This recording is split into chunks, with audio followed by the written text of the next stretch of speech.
Lonnie ends up getting like the Vietnam Mafia on his ass, and they busted a bottle over his head, and Terell boop popped like 5 or 6 of them, and yeah, it was just all around a great time, you know what I'm saying?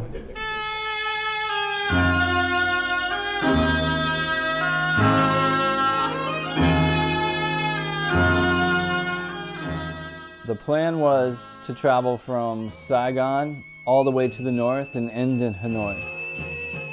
Like I've traveled quite a bit, but I've never got to go, pretty much with my best friends and go fuck around in another country. It was pretty tight. Honestly, in my eyes, I was like, why Vietnam? Like, I'm thinking like, what, we're gonna go skate in the jungle?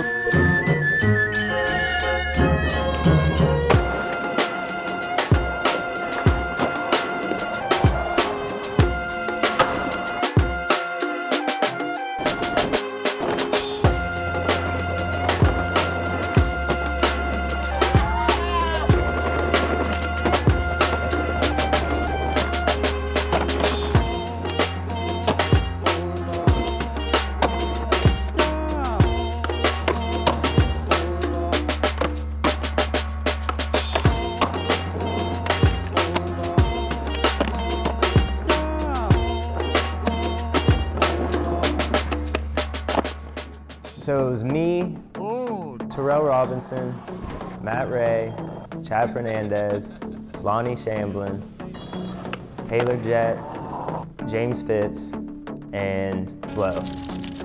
The first city that we went to was Saigon. We walked out of the airport and it was just bikes. Now look at my boy right here. Cars, people just everywhere. It was just chaotic, but it was a lot of energy. We in the middle of the street and ain't nobody caring. Ain't nobody caring.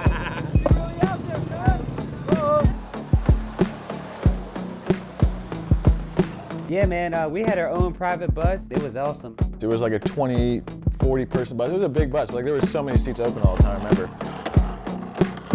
We mostly did street skating and On would show us around to most of the spots. He wasn't just showing us spots. He was actually getting out skating with us. In my eyes, I think he's probably the #1 skater in all of Vietnam.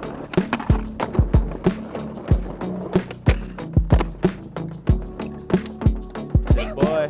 Every time we would leave a city, we would always find another spot. This one plaza that we went to, there was probably like 100 little kids, and I guess they had some cops on rollerblades, and I got him with the old hit him real quick. Yeah, dude, just had to hold it down one time, because rollerblading cops shouldn't be able to tell us what to do if they're rollerblading. There you go, done deal, baby.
Yeah, so we went to go celebrate. And went out to a bar and, had this crazy situation go down. Terell is sitting across from me, and he says to me like, yo, Lonnie, there's something not right here.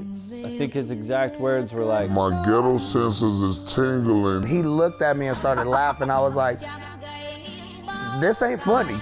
Next thing I know, I'm getting bumped into. Yeah, Adam had gotten nudged, kind of pushed, but then he pushed the guy back, and then, they weren't having it. And then one of the guys ran up on me. So I ended up just Supermaning, jumping over the table, and I hit this guy so hard where he flew over the railing.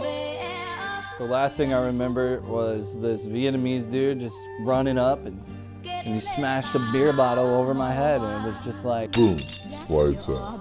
And it was just blood gushing. I was like, this is bad, man. We gotta take off. We gotta get you to the hospital.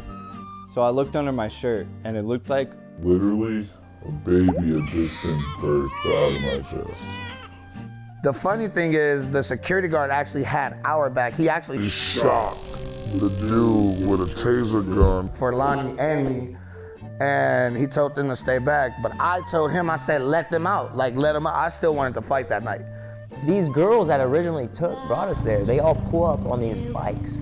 So we get on these bikes, all of us, and we're riding through this city. So we're just like mobbing. It was kind of sick. That was kind of sick, but it wasn't cool like the circumstances. But hindsight, it was cool that we rallied up that quick and we got out of there. I remember on the way there though, Chad and the girl that he was on the bike with spilled it. They crashed. Like luckily, as we're like scraping the ground like on the floor, like scraping, I still had the beer in my hand, like holding it up on the floor, and I was like, great, awesome. Then we got to the hospital, and then that hospital wasn't the one we were supposed to go to, or they couldn't treat him, so then we had to go to another hospital, and then that's where Lonnie got stitched up. I remember Lonnie coming out of the hospital, and he is kind of freaking out, paranoid, because he just got stitched up. I mean, like, there's stitches from here to here. We actually was just not gonna film no more just because we felt bad. But he actually got up out of bed and was like, nah, we need some more clips. This dude was actually in a sling and filming. You know, he stuck it out like a champion. And there's nobody out there like it like I am. There's nobody out there that can say my name. And nobody out there like it like we are, like we are.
Yeah, we're taking over. Come on!